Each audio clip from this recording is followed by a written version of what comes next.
the world and physical science.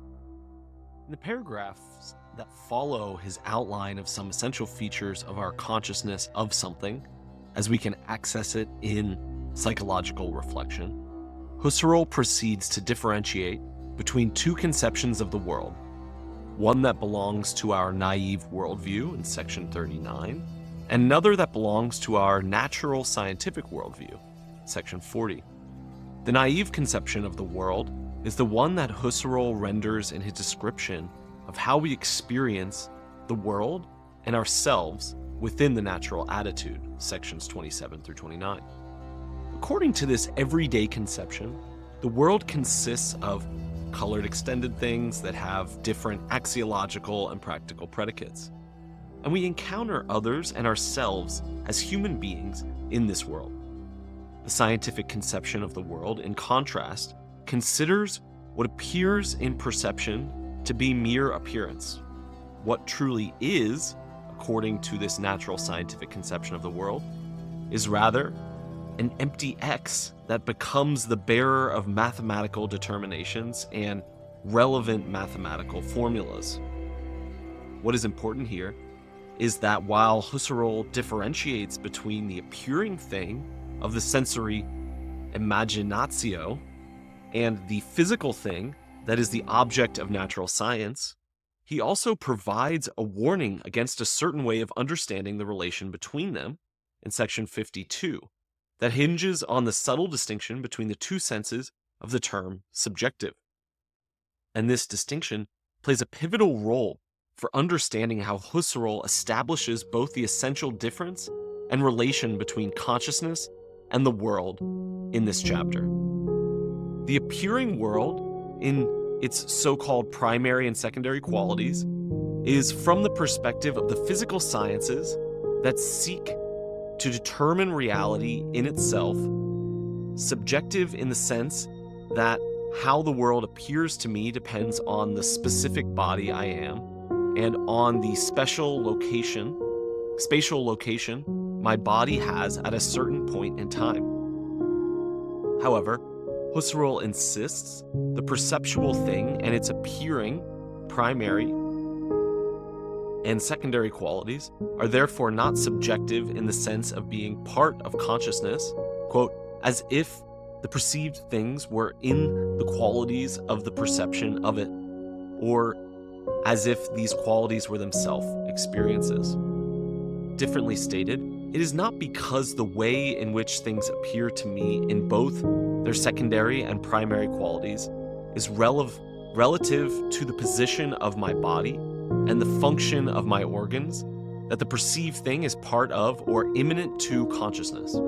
That is, as Husserl insists, the thing that I perceive is transcendent to consciousness, and it is this very thing that is the object of natural scientific investigation. Quote, in the method of physical science, the perceived thing itself, always and in principle, is exactly the thing that the physicist investigates and scientifically determines.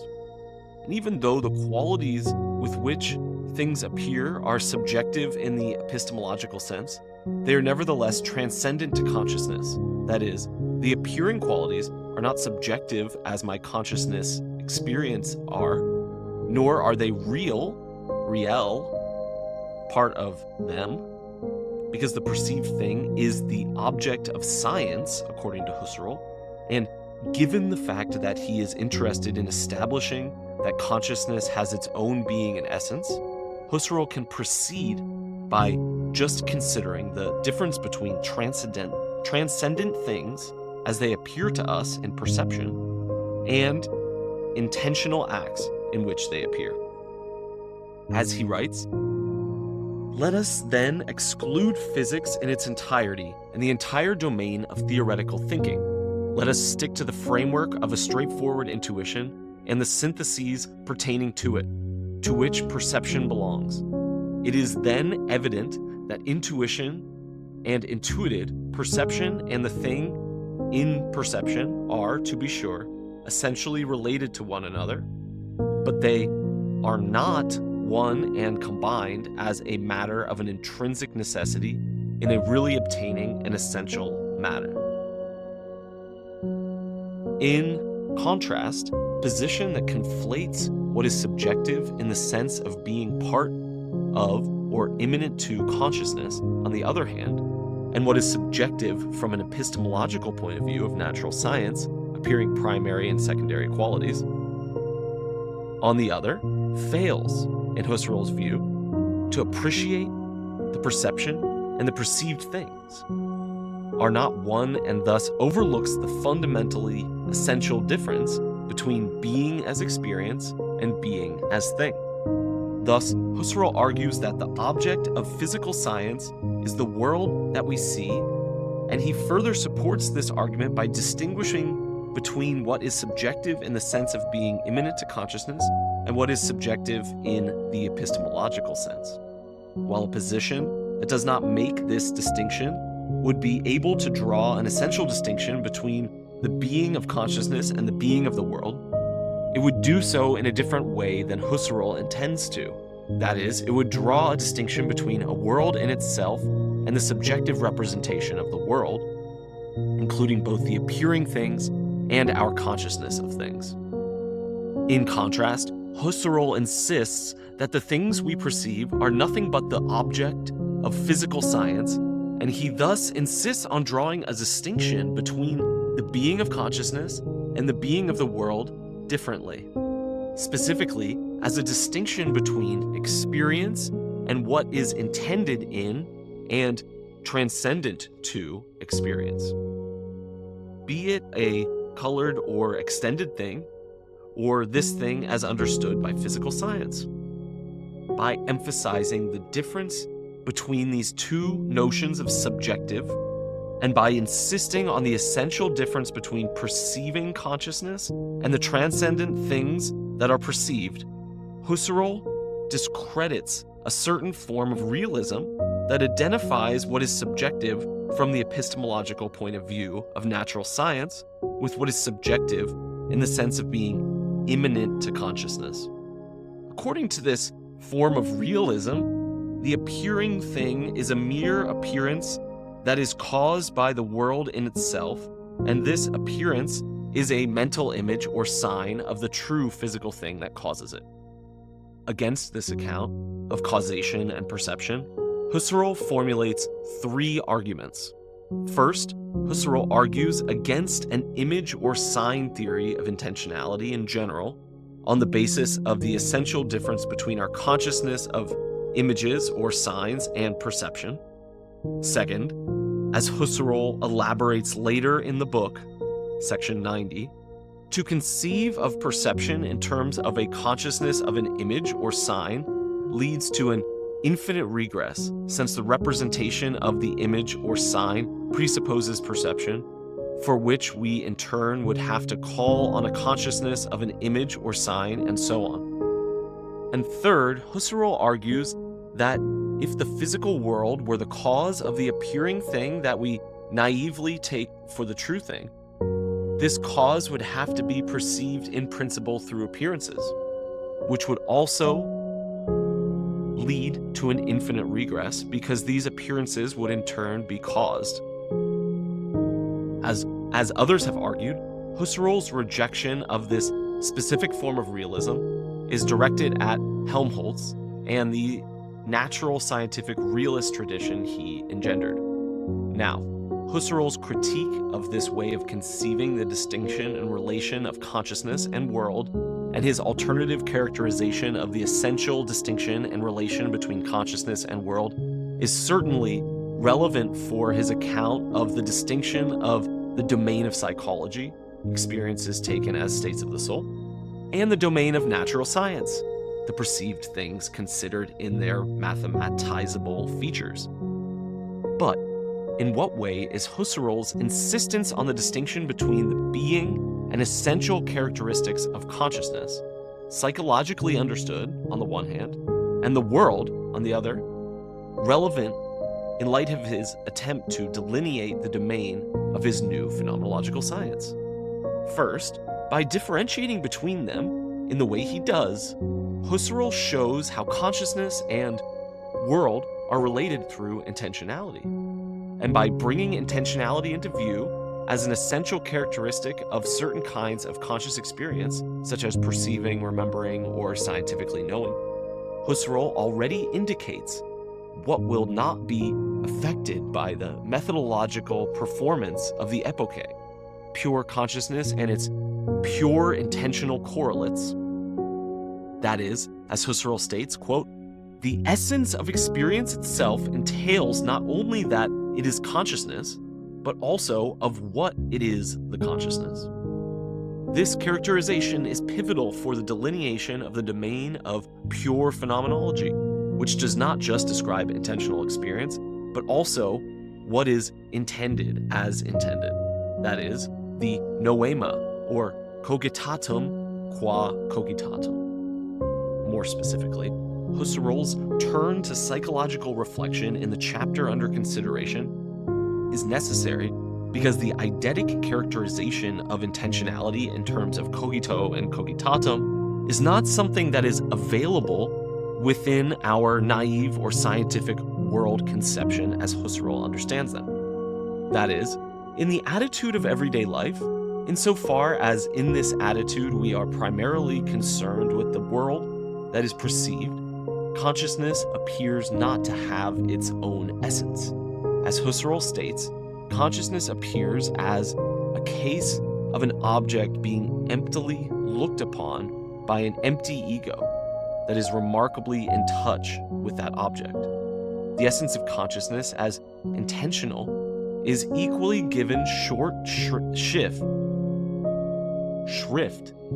in a certain philosophical interpretation of the natural scientific conception of the world, specifically when the appearing things and consciousness are conflated, and both are considered as caused by the thing in itself. And more problematically, on this philosophical view, it remains unclear how this account could allow us to understand the possibility of our consciousness being consciousness of a transcendent world. Specifically, if all we have are signs or images, how do we know that there is a world that causes them? And how do we know whether these signs and images represent this world?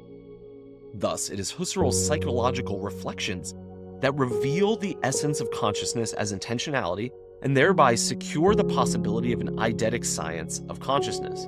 In addition, by identifying the object of physical science within the perceived thing, Husserl also already takes a decisive step towards securing the difference between a transcendental phenomenological science of intentionality and a psychological description of the essence of consciousness. That is, if the object of physical science is the perceived object, and if the perceived object is what is intended in consciousness, phenomenology as a science of pure consciousness and its pure intentional correlates is, unlike psychology, also concerned with the world in itself of physical science, even though a transcendental phenomenological description considers this world as intended and not straightforwardly. Husserl thus guarantees what he already states in the introduction, namely, that phenomenology will be a science of all phenomena, albeit in an entirely different attitude. Concretely, transcendental phenomenology describes the essential structure of the experiences in which the world is accessed and describes how we arrive at a natural scientific understanding of the world, including ourselves, on the basis of perceptual awareness of the world. However, the way that Husserl presents immanence and transcendence in sections 42 through 46 leaves both the overall aim of these paragraphs and the sense in which phenomenology concerns itself with all phenomena vulnerable to misunderstandings.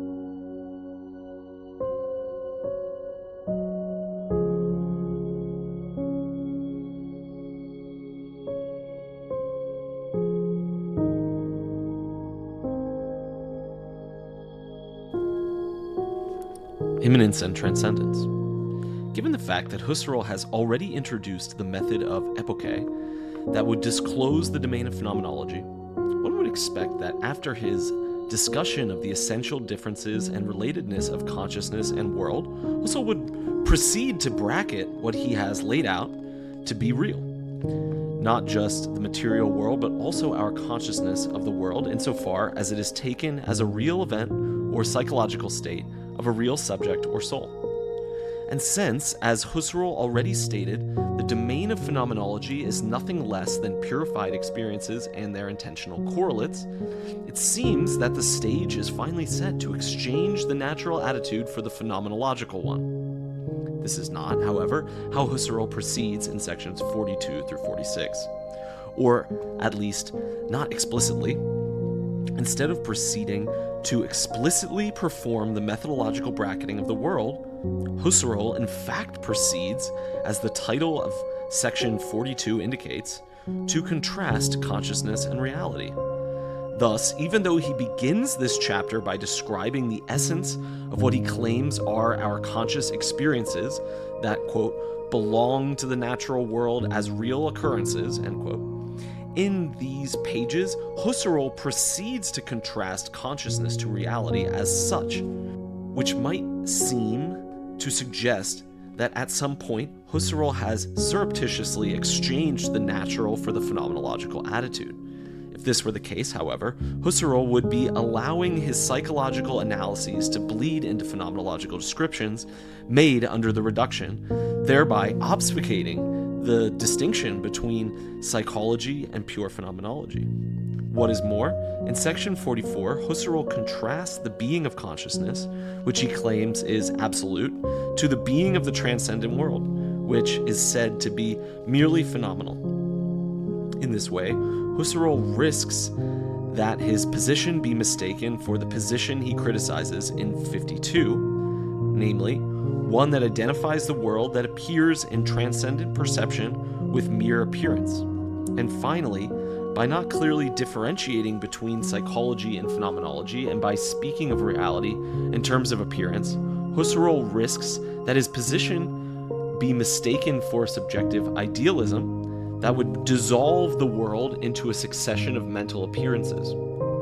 Given the fact that Husserl further on vehemently denies that this is what his position amounts to, we should be clear about what Husserl has in mind when he speaks of the merely phenomenal being of the transcendent, and specify in what sense consciousness is absolute. A first thing to keep in mind is that Husserl's characterization of the being of the transcendent world as merely phenomenal cannot be understood as a contrast between merely phenomenal being of transcendent things to something else that is real. On the other hand, consciousness as brought into view by the method of epoche is not something real. On the other hand, Husserl is also not saying that anything worldly is real while the perceived world is not. That is, as I've elaborated, in Husserl's view, the perceived thing is the object of physics. In what sense, then, is the being of the world phenomenal? The being of the perceived thing is phenomenal not because it can be contrasted to a thing in itself, but because, according to Husserl, what is transcendent in principle be perceived in external perception. That is, as Husserl states, quote, to assume the transcendence that dispenses with the described link, i.e. the link by way of coherent motivation connections with the respective sphere of my current perception, would be completely groundless. To assume a transcendence that intrinsically dispenses with the like would be nonsense. End quote. The phenomenality of the transcendent thing does not exclude the reality of the thing. Rather, for Husserl, the transcendent reality of things implies their phenomenality.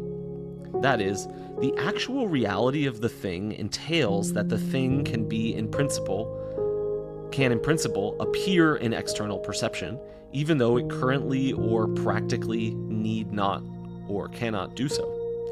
And when something appears in perception, we do not indirectly infer what we perceive, but perceive it directly through the manifold of appearances in which the thing appears to us.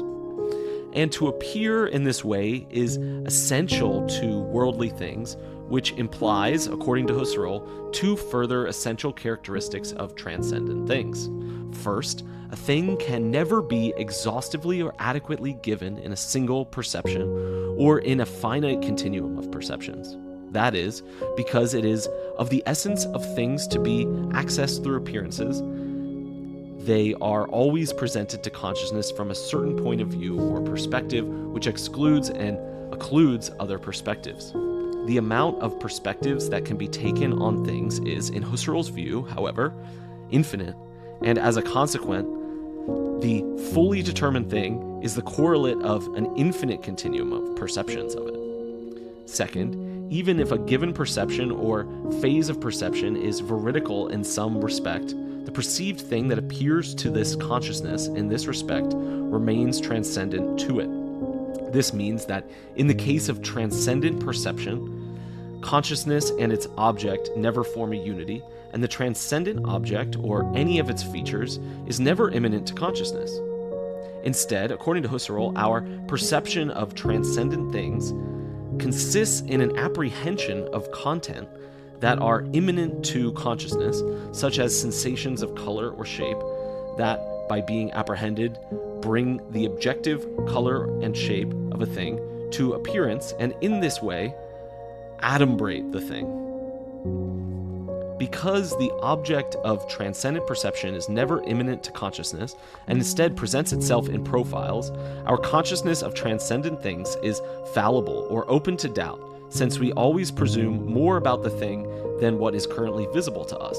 Consequently, even if nothing currently speaks against the way in which I take something, Husserl insists, quote, It's clear in every way that everything that is there for me in the world of things is in principle only a presumptive actuality, end quote. Differently stated, what I took to be a certain way might turn out to be a different than I took it to be, or it might turn out not to exist at all. Importantly, however, Husserl immediately adds, quote, by contrast, I myself, for whom that world is there, with the exception of what of me is included in the world of things. Or better, the current actualization of my experience is an absolute actuality, given through an unconditioned positing that cannot be canceled or superseded in any way. But what, then, of me is exactly included in the world of things? And what of me is absolute in the sense of positing of myself that cannot be canceled? Husserl describes in sections 42 through 46, contrast the world that is perceived in transcendent perception to consciousness. However, as Husserl himself indicates at the outset of this chapter, consciousness itself is considered as real in the natural attitude. In order to understand what exactly is bracketed in the epoche when it comes to consciousness itself, it is thus important to finally clarify in what sense consciousness is real. I have already stated that Husserl considers our psychological experiences as states of a soul, and that he thinks that this soul cannot be identified with the stream of consciousness. In what sense, then, is the soul real or worldly? And how does the soul relate to the stream of consciousness that is accessed in immanent perception, and that would not be affected in its being by the methodological bracketing of everything that is real or is suspending of the thesis that posits the world, including ourselves, as psychological realities? Husserl can consider our conscious experience to be real states of psychological reality because he conceives of reality in a way that is broader than extended reality. Indeed, in the 1912 pencil manuscript of the second book of Ideas, Husserl provides the following description of reality, quote, unity of lasting properties in relation to pertinent circumstances, end quote. What this means is that, contrary to what Husserl's discussion of the spatiality of the thing, in contrast to the perception of the thing in this chapter might suggest, what essentially characterizes reality is not just extension, but also causality. More precisely, what is real, including its real properties, remains the same in changing circumstances that bring about a change in the state of what remains the same. Thus, even if a material thing with specific material properties changes its state in different causal circumstances, it has one and the same property throughout these changes. For example, elasticity. The thing is nothing but the unity of all these material properties and is what Husserl calls a substance. The question is, consequently, whether we can also speak of a soul as a reality with real properties that depends on the circumstances will be in a certain psychological state.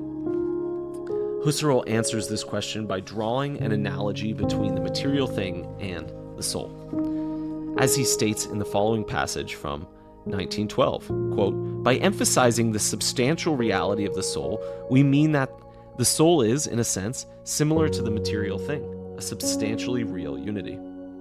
And again, he says, "The subject is now a substrate of properties, personal properties in a determinate, very broad sense, analogous to the way a material thing is a substrate of thing-like real properties," end quote. While the soul is not extended in Husserl's view, it can nevertheless be considered as having real properties, provided that we relax the condition for reality, consider as real not only what remains identical amidst changes in causal circumstances, but also what remains the same in what Husserl calls conditional circumstances, which are of a psychophysical, pertaining to changes in the body or organs, and psychological, pertaining to the soul itself.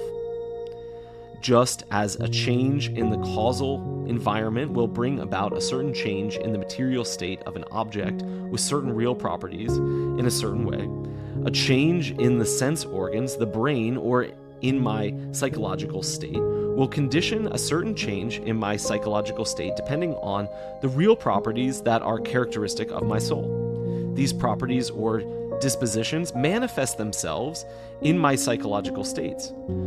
Concretely, considered from a psychological point of view, depending on my intellectual, practical, or sensorial dispositions, I will experience something rather such than so, and this psychological state directly reveals my dispositions. Thus, even though they are not spatial or extended, our psychological states are nevertheless apperceived or taken as manifestations of something that does not fall together with the mental states in question.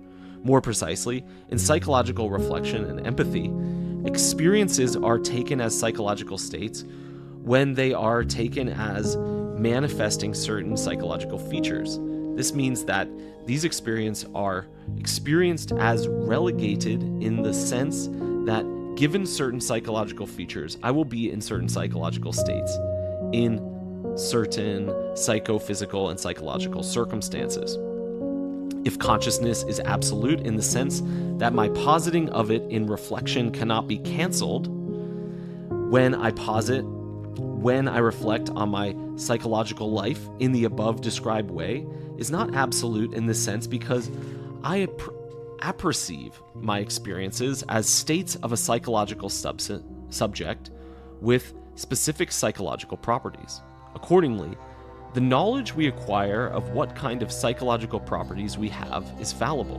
Nevertheless, we can easily bracket this transcendence by restricting ourselves to experiences without apperceiving them as psychological states.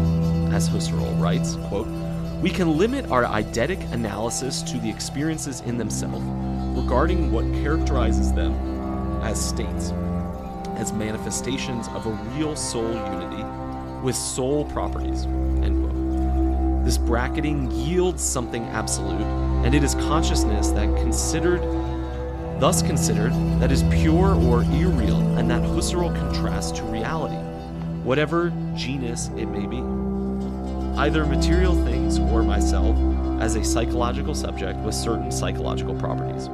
At the same time, however, insofar as transcendentally purified consciousness is also a consciousness of something, This something of which it is conscious is entailed in the essence of the intentional act as and insofar as it is intended. It is this consciousness that is further described in its particular noetico-noomatic structure in the third section of ideas, while the fourth section, which provides the outlines of a phenomenology of reason, in turn inquires into the way in which we acquire evidence for our intending something in a certain way.